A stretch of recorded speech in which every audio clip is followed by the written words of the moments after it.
For a list of materials, please check the description section of this video. So start your thread right behind the eye of the hook, and make a thread base all the way back to the bend of the hook. Now pull a single turkey biot off the feather. In this case I'm using olive. The beauty of this fly is it can be tied in a number of different color combos to mimic different bug species. Clip off the fragile tip of the biot. Now notice the concave on this biot. Tie it in at the tip so the concave is facing upward.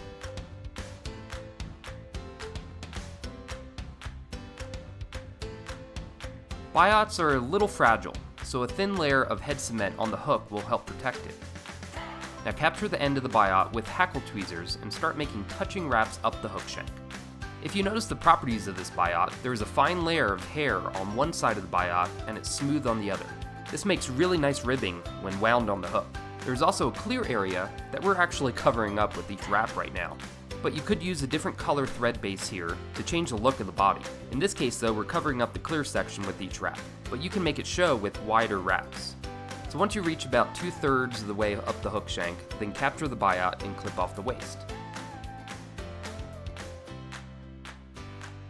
You can see here how nice that body looks.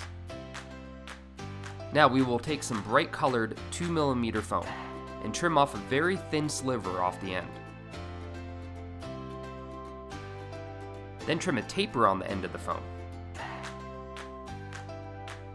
Now lay your foam on top of the hook shank and tie it in so it extends back to just past where the biot ends. Then clean up the head section with some thread wraps.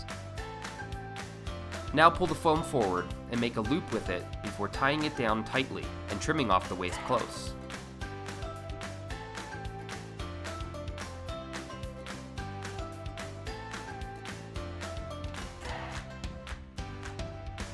Now we're going to take some CDC feathers that are either too small to use on other patterns, or the tips are trimmed off from use on other patterns. And we're going to trim off the feathers and use it as dubbing. Now cut the fibers off close to the stem of the feather, then gather them up and put them aside. We want to trim quite a few of these feathers for a fair amount of dubbing here. Now we're going to spin our thread counterclockwise if you're a right-handed tyer, and flatten out the thread. Then split the thread with your bodkin.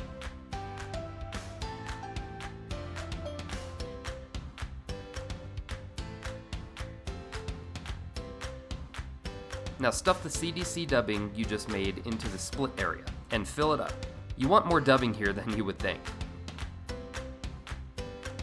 Now spin your bobbin to make a CDC dubbing hackle. Yes, this is messy, and you'll lose quite a few fibers, but that's okay. If you stuffed it enough, then losing a few isn't a big deal. So proceed to make wraps with your created hackle in front of the foam, pulling all the fibers rearward with every wrap. But make sure you wrap forward, and don't wrap back onto your dubbing ball like I just did here. But if you did, just unwind and rewind correctly. And make sure you end at the eye of the hook.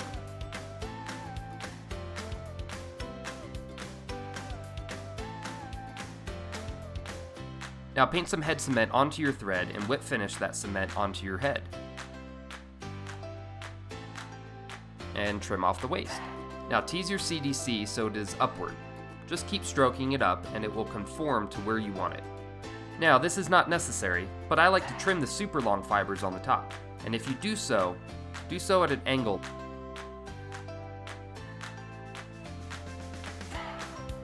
And there we have it, a simple CDC fly that makes use of some otherwise useless CDC fibers.